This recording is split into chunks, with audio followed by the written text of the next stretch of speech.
Okay, welcome back to That Old Shop. I unfortunately don't have sound for the majority of this video. I got some new microphones and I got them all set up, changed the settings so it would work, and I didn't turn on the lapel mic. So I'll be narrating most of this video. So Magnum and I are taking a walk down to where I've been moving a lot of material, filling in low spots on the property, dragging the material up from the creek area, filling in these low spots here. A lot of rocks we've been pulling out of there, piling them there by the birdhouse.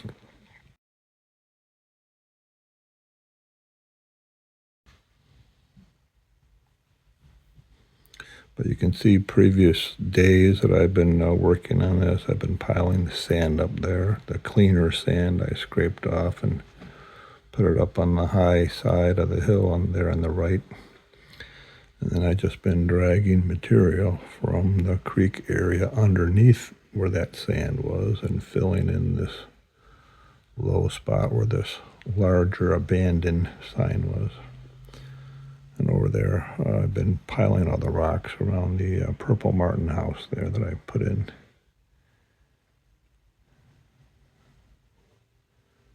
So here it's going to be constantly lowered.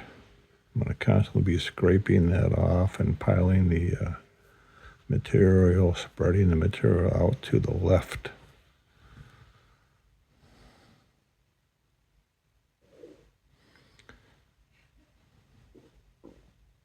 And you'll see later in the video that I've actually scraped it down even more than what's shown here.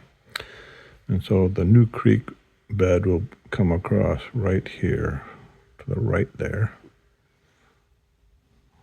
I'm going to take out this curve like I've stated before.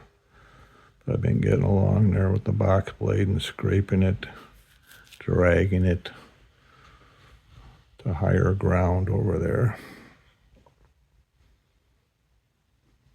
And the creek will come right through there where I'm pointing out there. Be a straight shot.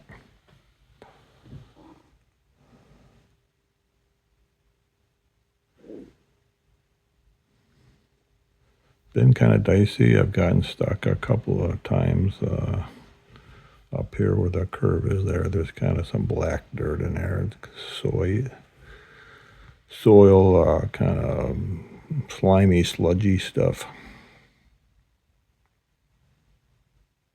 So I've learned to try to back up with the box blade so the larger tires are supporting the tractor, the weight of the tractor, so I can get closer to the water and drag material off. But there's this one spot right there where the soil is darker, to the left of the screen there where the dog is. That's the spot that I just can't quite reach. That's a backhoe or excavator job there, but I'm going to back up to it, try to drag it off, and if I get stuck, then I'm just going to use the burb to pull the tractor out. And this is the tractor I'm using. I'll put a picture here.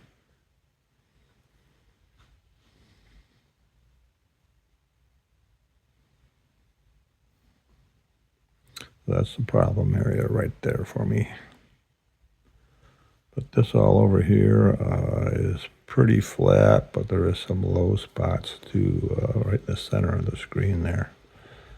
The water still puddles up there, and you'll see later, because it rained another day, and I'll show that later in the video where it's all puddled up there again, but it is, of course, not as deep, because we have gotten some material in there.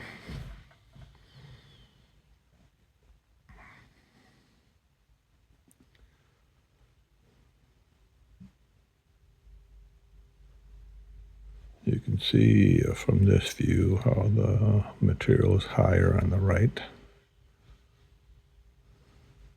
I still need to scrape that curve away there and bring the material to the right.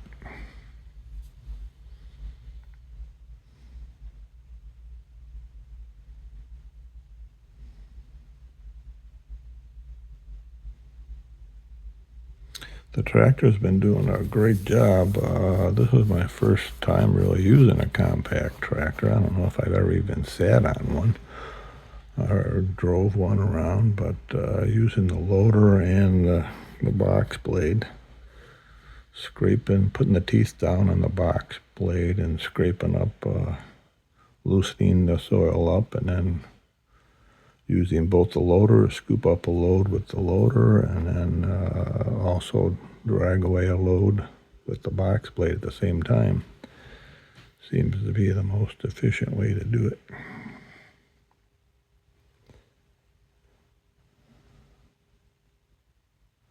This is probably, I don't know, 4 or 5 days of work.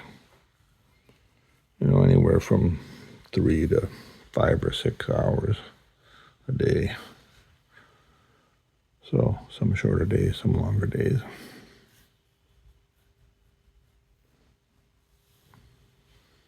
Up here, I'm just going to show the area where I was told that there was an old barn behind the house, and I scraped the soil off where I knew the ends of this wall were popping up through the topsoil. So I exposed the whole wall there. I'd like to utilize that somehow. Either scrape some more material away on the right and use that wall as a curb for parking my trailer up there by the shop and other equipment, or digging this away here more extensively and making a storm shelter there, which would be right near the back door of the house. Gonna keep that walnut tree there, just gonna majorly trim it. There's the back door of the house over there by the hot tub. I'm gonna majorly trim that walnut tree and leave the rest. I don't mind the tree, it's the nuts. So if I cut off do some major trimming on it, hopefully we'll have less nuts. Probably put it in shock the first year.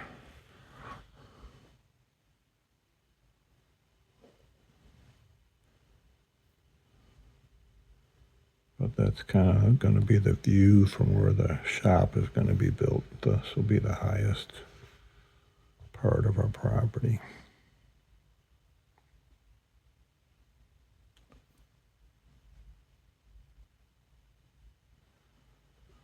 The very highest part is this corner back here, where I started scraping along the tree line there just to see how deep the topsoil was and what was below that. There was a bird that just flew by there. Looked like it was flying into the camera, but it was just a shadow. So we're considering putting the shop across there in front of the arborvitaes that we just planted there.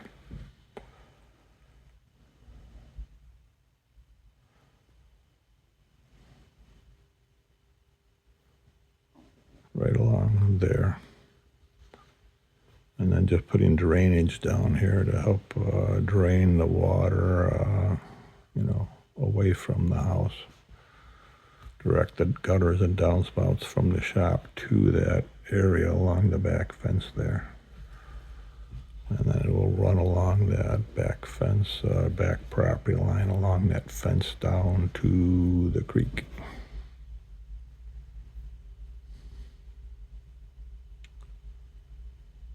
Just trying to keep the water back there.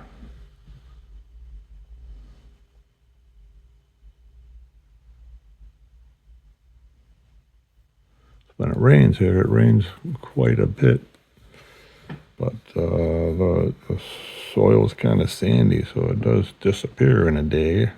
And because it's hilly here, it's not like where we moved from, where it's pretty flat land. And when it flooded, it would be flooded for days.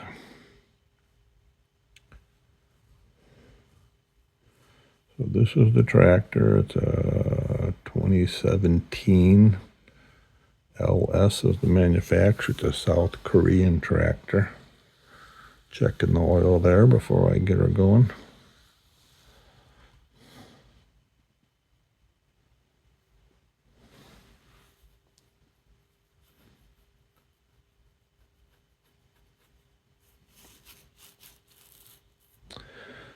model is XJ2025H.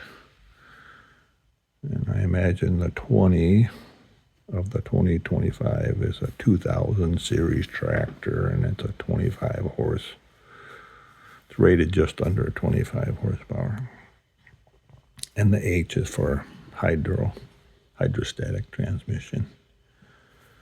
So all you tractor nerds can look that model number up on Tractor Data or wherever. Just having to add half a quart here, and I couldn't see it in the little white line on the jug, so I had to take it out to the sunshine there. It's actually darker in here than what the camera is showing.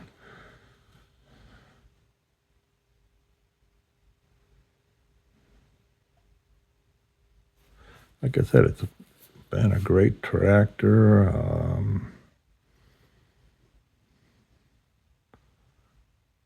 I've had it, it's maybe a month.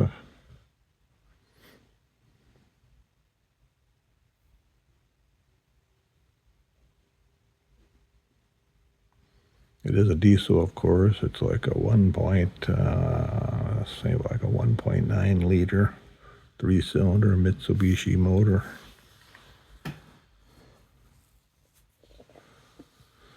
Had about 252 hours when I bought it. It's probably got, I probably put, I don't know, 15, 20 hours on it maybe.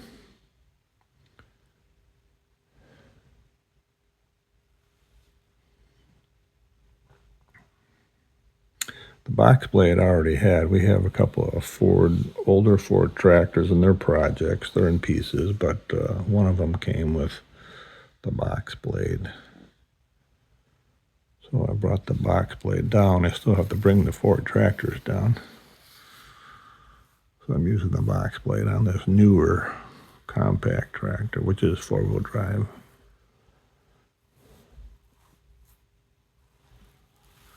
I was really tossed up between getting a skid steer, a tracked skid steer, and a compact tractor or a backhoe. I figured this would be lighter, be less chances getting stuck, and I'd be able to use the bucket to scrape, the edge of the creek bed, and the box blade to scrape the material away from the edge of the creek bed. I'd have two things to work with, where a skid steer, even though it was tracked, it would be able to float on top of the soft ground better. Being a tracked vehicle, it only has the bucket. And they were really, even used ones were pretty far out of my budget. So we got a pretty good deal on this. Got it off of Marketplace. Like I say, I had the box blade already, so that was a plus.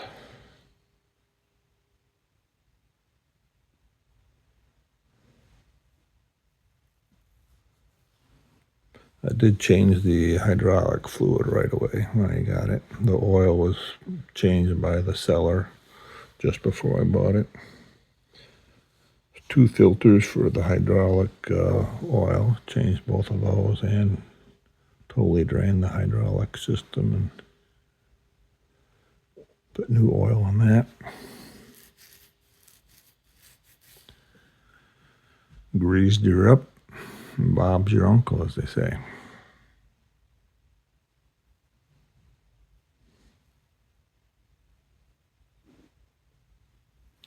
The other thing, I was unsure. I'm not really an equipment operator.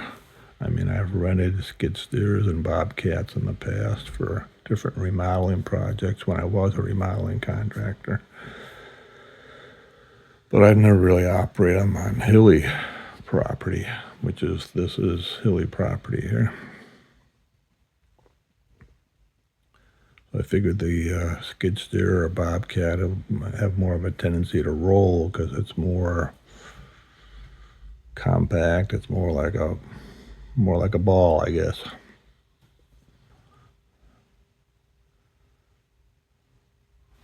or this compact tractor is longer, got a longer wheelbase, but it's got a narrow wheelbase, so I have to be careful of that, not to get sideways on the hills.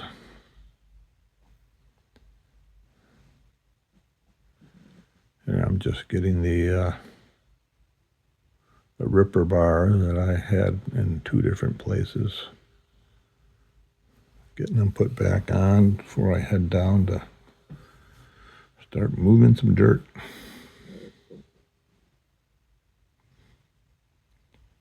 So that's where the new shop is going to go, basically where the tractor's driving across now. The doors will be facing the camera,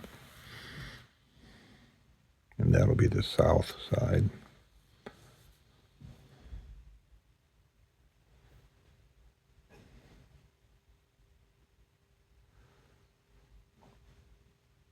So this is all downhill. We're coming downhill on the tractor here.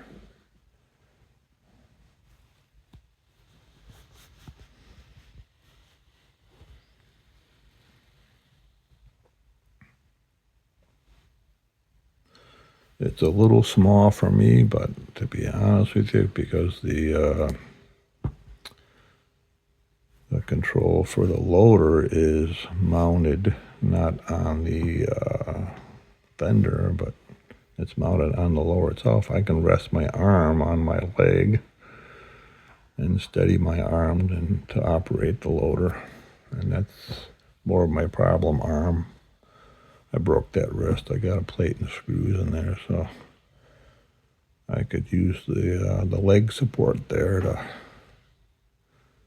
more smoothly operate the loader. Helps out with more smoothly operating the loader. There you can see some of the rocks we got piled up there by the Purple Martin house. And we just put the Purple Martin house up. We've only been here a few months in this house, so we haven't seen any Purple Martins even land on it. We did see some Purple Martin houses not too far from us, maybe 15 miles, and they already had some pairs on there on the house, so we know that they're out and about.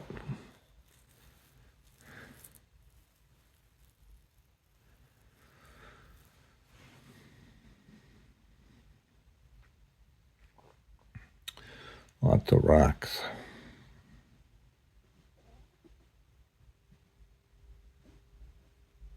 I'm going to use the rocks for the edge of the new edge of the creek bed. Once I straighten the creek, then I'll pile all those rocks on the creek bank to help to keep it from eroding away.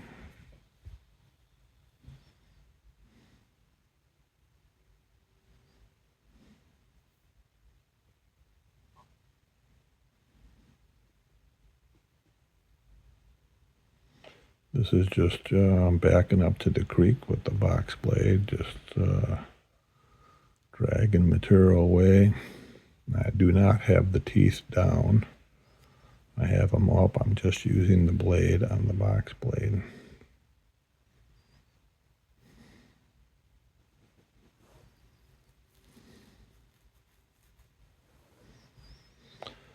There are, of course, times I do put the teeth down and I rip up some higher ground, and then, like I may have stated already, go after it with both the bucket and the box blade. Scoop up a load in the bucket and then drop the box blade down and drag some off. So I'm basically taking 2 loads off at the same time.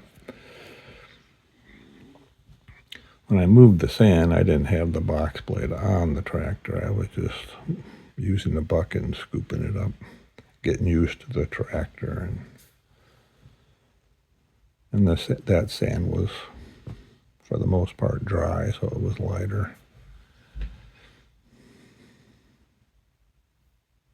But once I did get the box blade on there, I was trying to do the double duty as much as I could, using both the bucket and the box blade to move material.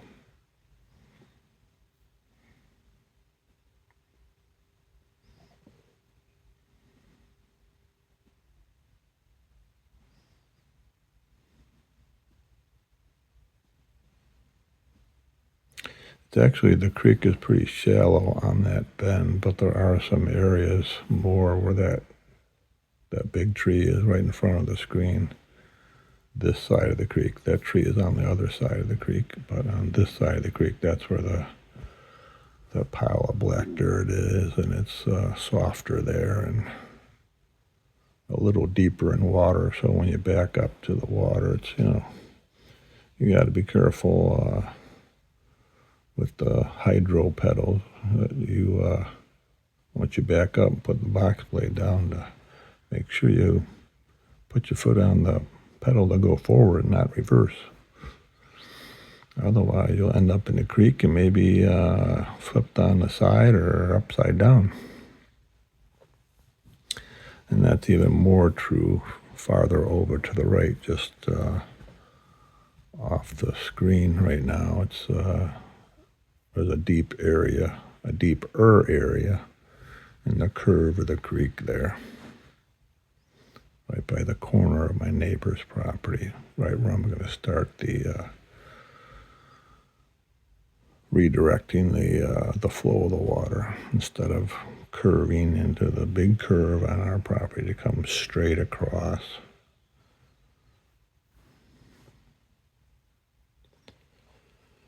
So I'm just speeding it up here just because it's kind of monotonous, just moving material, grabbing it and dragging it.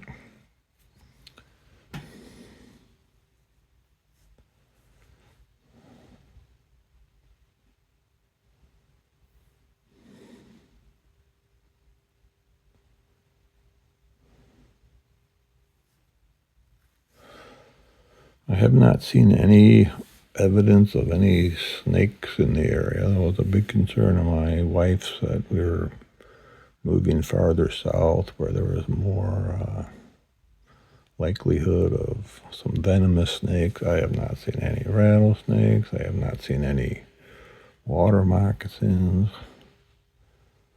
But we didn't move until November, when it was already getting colder.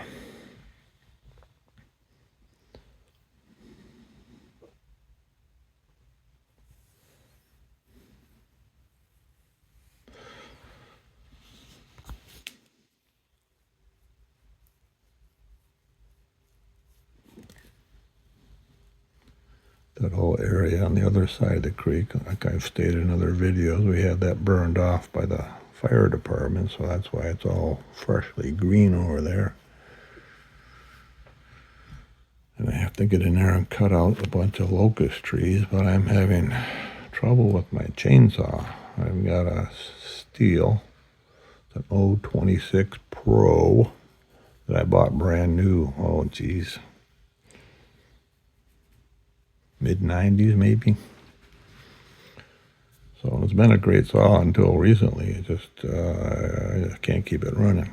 I changed the gas filter, spark plug, air filter, and then it ran great. I cut up a bunch of trees. Then the next time I went to go use it, back to the same thing. It would just bog down and die. Wouldn't stay running.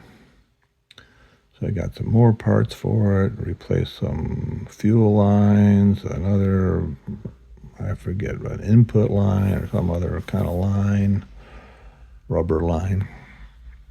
Didn't help it at all. So, and that kit of parts came with a carburetor that was supposed to fit that model, but no way, it was not the correct carburetor for that model.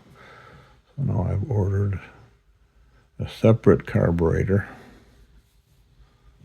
that's supposed to be for that model saw, and we'll see how that goes. It's probably just that rubber diaphragm in the carburetor. It's just like it's not getting any gas, especially when I tilt the saw sideways to make a sideways cut, down by the ground to cut off one of those small locust trees, and it would just bog down and die. Frustrating. But the parts are due, I think, tomorrow, so you'll see me cutting down a whole bunch of trees. And I'm picking up more rocks and more rocks and more rocks. And just building up the ground from the creek up to the where the sand is piled up on the right there.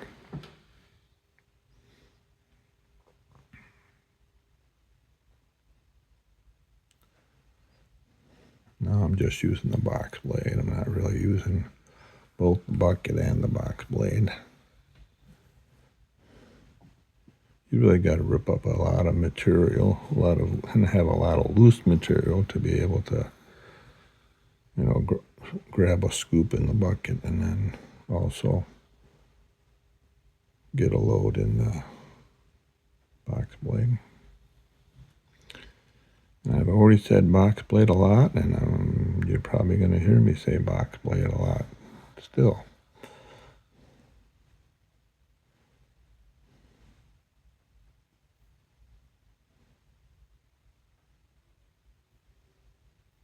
I've probably put about,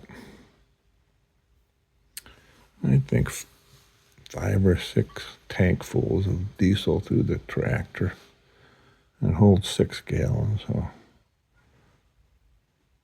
So if it was 6 tankfuls times 6, it's 36 gallons I've used. At about $3.10 a gallon for off-road diesel in my area. Off-road diesel, for those you don't know, is diesel that's not taxed or not taxed as highly as diesel for vehicles that go down the highway, and it's got a red dye in it. The off-road diesel does, so that law enforcement can tell if you are buying the correct diesel. I guess there's hefty fines if you put that off-road diesel in your pickup truck or something.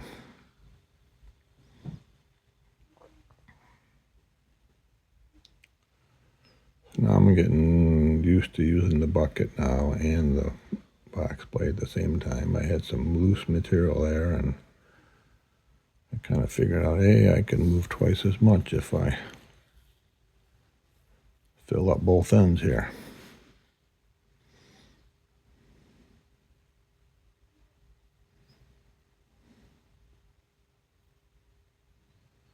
It's just around and around and around, moving it from a lower spot to a higher spot.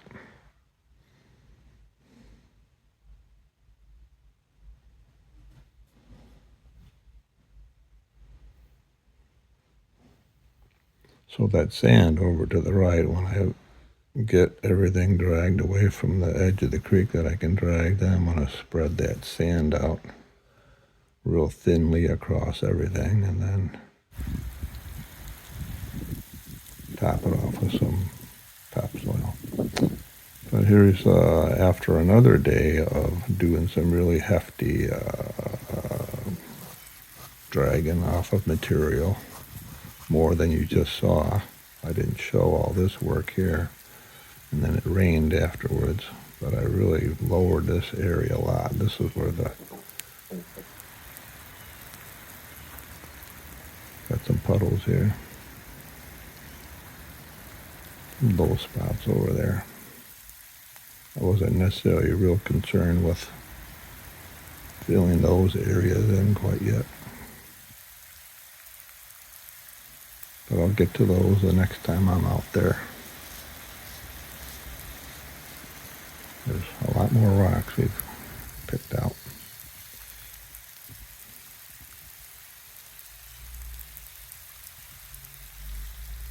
But there's that row of rocks there, those piles to the left there is where the New Creek path is going to be. This is looking at it from the other direction, and there's the rock, my marker piles. And where that puddle is right there, that's where the creek is going to be its new path or new course. So I'm getting there.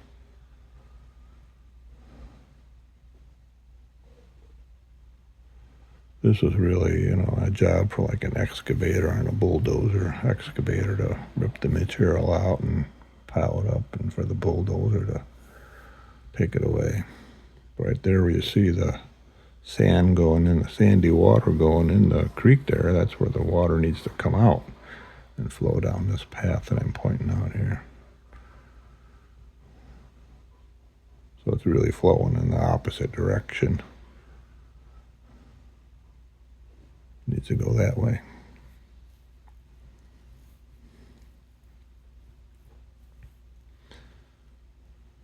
So the creek is still flowing around this area that I still have to lower. It's nice to have to lower more and drag it all up here and fill in these low areas where it's puddling up, and then even higher along where the sand is over there. So it's a constant pitch or grade towards the creek. That pipe that's laying in there, that's some past irrigation that previous owner was irrigating some big vegetable gardens he had. That's what I've been told anyway.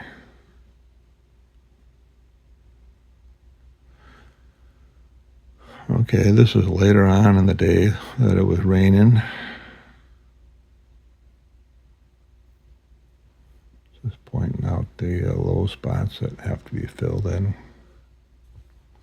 And these grassy areas that you see here, those were really nice because I could drag the material across there and with the box blade, and the box blade would not dig in because the grass was there. Even it's pretty beat up grass, but it was like dragging it across a carpet, and it wouldn't allow the box blade to dig in. That way I could just drag the material to where I needed it, like way over here when I would bring material over this part of the property.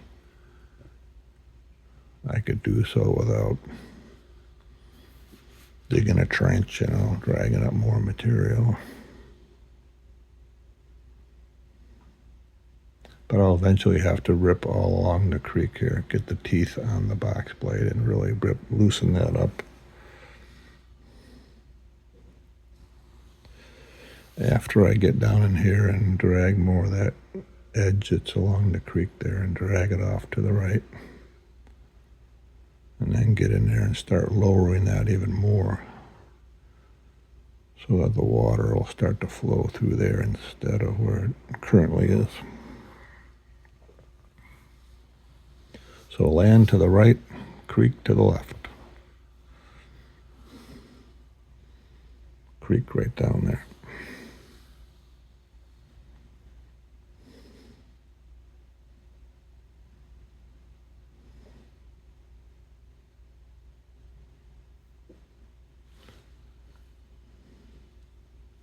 So the creek all in this area will be much wider, be shallow and wide. And it'll get filled up from time to time with silt and sand that gets washed down from upstream. And then in low periods during the heat of the summer, I'll get down in there and drag up some more material and continually to build up a buffer off to the left, up towards the barn and the house. Basically where this rock pile is sitting, try to get it all up to that height and then pitch towards the creek. The biggest rock is the rock right there that I could not lift with the loader. I actually had to just push it up to this spot here. And again, with the grass that was on there, it was like a carpet that I just slid across, so it made it easy to accomplish.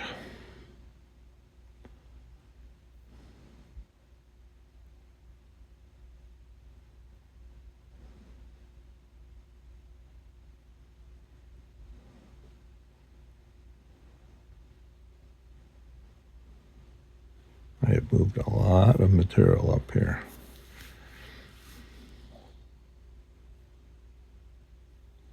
And again, I'll throw in another picture of a before picture of what that area looked like right here.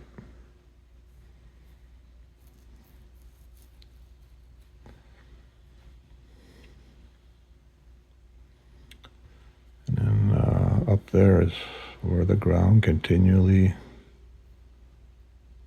pitches down towards the creek. It's just a matter of filling in any spots where the water puddles, just like over here.